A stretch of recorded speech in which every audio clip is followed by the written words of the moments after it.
I bought this Morgan dollar and it might be counterfeit. I need to figure out if it's real or not. Keep watching, you'll find out with me.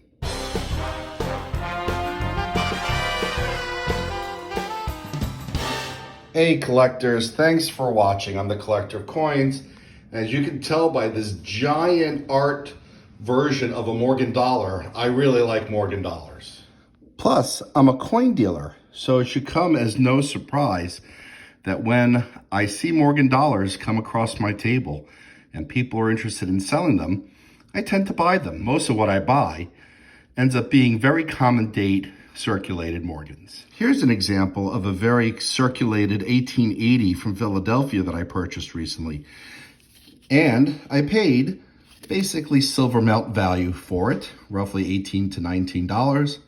And I will probably sell this for something like $25. Don't make a lot of money on these circulated ones, but still people need them and want them for their collection or just to have. And in this particular case, this Morgan came across my table. An individual was selling it and I was very busy at the time. And so I just looked at it briefly, saw that it was a common date. I actually did not spend enough time on it. The New Orleans one is not actually a common date. But when I saw it, I thought it was just a common 1903 that's in very fine condition. I offered $18, thinking the person would decline or counter with asking for more, and they didn't. And so I picked it up, and then I proceeded to focus on the coin show. Several hours later, when the coin show was ending and I was packing up, I decided to sit down, look at the coin a little bit more, looked up the price guide value of it just to make sure I understood what it was worth in very fine condition. Maybe it'd be worth 25, maybe worth a little more. And when I saw that it was worth several $100s, I immediately got concerned that perhaps either A, I lowballed the seller, or B, it was counterfeit. So I've been examining this. I weighed it. I'm going to show you what I've done, and I'm going to talk about what I need to do next, which will be added to this video if you keep watching, to determine if this is a genuine Morgan dollar. I have suspicions that it's counterfeit. So as you continue to watch and as we start going through this process of trying to figure out if it's counterfeit or not, please take a moment to subscribe to my channel if you're not already subscribed. Most of my viewers are not yet subscribers, so please, it would be great if you could subscribe. Always appreciate any support that you can give. Please turn on notifications, give me a thumbs up if you're inclined, and we'll move ahead and talk about how can we tell if this is genuine or counterfeit. Okay, so I'm going to make a disclaimer. I'm not an expert, clearly, at detecting and identifying counterfeit coins. But what I will do is I will share what I do know, as well as what I should have done before buying this coin. Now, what I do carry with me at a coin show is this scale. I didn't use it and I should have. Coins, each denomination, each series has a certain weight. And now the weight, unfortunately, when the coin gets circulated, coins can begin to weigh a little less than that weight, but they shouldn't weigh more than it. Okay, now as you can see in this image, and the source of this is PCGS's CoinFacts website, Morgan dollars are to weigh 26.7, I'm rounding here, grams. So let me turn on the scale, and it shouldn't weigh more, and it shouldn't weigh significantly less than 26 plus grams. Now, it weighs less. It weighs 25.11. Personally, I think that is within the tolerance based on wear, but it could indicate it's not genuine. Now, I do have circulated Morgans that I know are silver. This one weighs a little less than this one. And as you can see, it was highly polished, which does remove some silver. It's got more wear. So this is a potential indication that it's counterfeit. And if I had weighed it and took my time at the show, I might have then begun to scrutinize it a little more. So what else is a telltale sign? Well, does it contain the right metal content? 90% silver, 10% copper. I don't have a metal testing. It's a tester. It's something that I'm going to be investing in this year. So keep watching. We're going to take this to another dealer who's in my town who has a shop. And I believe they have a metal tester. And so I'm going to bring this coin to them, and you'll see that, and ask them to test it and get their opinion, which is just another form, which is to get other people, other dealers' opinions. Now, what other things can we look for? Well, we can look for the design, and if the design is consistent or inconsistent with what the coin should be. And so I'm going to put a picture up that compares this specific coin. I have a picture on the top with the same mint, 1903 from New Orleans, roughly in the same condition. And this comes from PCGS's site as well. This is a certified version, so it's authentic. And what we're looking for is the placement of the devices, like the stars and the letters, relative to the portrait on the obverse of Liberty. So the relative position and the shape and size of the letters should be the same. Now, they're always with coins, I shouldn't say always, but there are known variations, even within the same year and mint, because dies wear and break, so there may be some variation, but it shouldn't be a significant difference. Now, I believe when you look at these two images, you know what, I'm not seeing anything that's jumping out in terms of the stars, the letters, even the date looks pretty close. Now, I do see something that the one may be a little different, although I can't tell if it's the difference between wear based on the picture alone. The one thing, though, that did catch my eye is if you look around the rim, you have these denticles. Towards the bottom of the coin that I have, again, that's at the top of the screen, right below the date, the denticles get narrow. They're not the same width, which to me is unusual. That happens on the obverse, not on the reverse. You can see in the reverse that the height of the denticles are all contained, and they're about the same height around the entire rim. Now, either this could be indicative on the obverse of a counterfeit because they shouldn't be narrow at the bottom, or something that was slightly misstruck.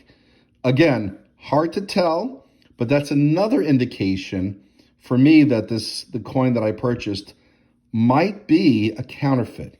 Now, if you study the reverse, and we look at the same things like the device of the letters, the size, the shape, the placement of the letters, again, I'm not seeing anything different with the exception of the mint mark. The O on mine has a different shape than the one depicted from PCGS. Again, that is an indication that it could be counterfeit, but not a guarantee. Because dies wore down and they did have multiple dies, it's very possible that there's a different O that's used, although to be honest, all these factors are leading me to believe that this might be counterfeit.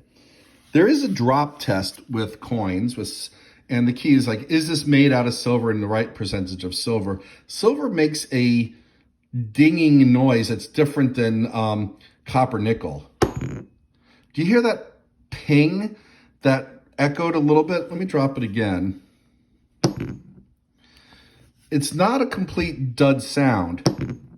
I don't know if it's picked up on the microphone here, but I do hear a little bit of a ringing, which suggests there could be silver in here. Now, there's another test, in which is the coin magnetic? Meaning, can I pick it up with a magnet? Will a magnet stick to it? Or Morgan dollars should not be magnetic. They're 90% silver, 10% copper, so a magnet should not stick to it. Let me go get the magnet, and we'll take a look at that together. Okay, well, here I have a little magnet. Yeah, I use a little refrigerator magnet. This is plenty strong. As you can see, it's picked up this battery pretty quickly. Now, obviously, not all metals are magnetic, so it's not a perfect test. But this is not sticking to the coin at all. So it could be genuine, although I have my doubts. Another test has to deal with the size of the coin and the diameter. Now, I don't have calipers, but I did put it up against this other Morgan dollar. It is the same size, although I do want to measure it with calipers. And I also want to make sure the thickness is right. Now, this looks potentially thicker than it should be, although the fact that there's this reading, which is standard, right? Ooh, let me get that in focus. And that it looks evenly spaced is correct. So what have we concluded? Well, nothing yet. We have still some suspicions. The key is going to obviously be, or maybe not so obvious, bring it to one of the other dealers, a friend of mine, and do a real metal test. And if that ends up being conclusive, either way, that, hey, it's the right metal composition, or inconclusive, the final thing is to send it out to get graded and certified, which there's a cost in. If it's counterfeit, they're not going to slab it. They'll just tell me it's counterfeit, and then I will have spent more money, but at least I know what it is. And I'm tempted to do that if everything ends up being inconclusive. Now, the color is also another sign. I posted a picture of this on my Instagram, and a couple of people commented that, hey, this had a sandblast appearance. Of course, the image that you saw on the screen was very flat. As you can see by tilting it, it actually has reflective luster. It's not as dull as the image that I took would appear. Now, I think this might have been cleaned. It has old cleaning, which is why it's got lighter coloring here and darker coloring. And if you compare it with the PCGS one, that one had a consistent color. So I'm not sure. Again, I think a little inconclusive, still suspicious.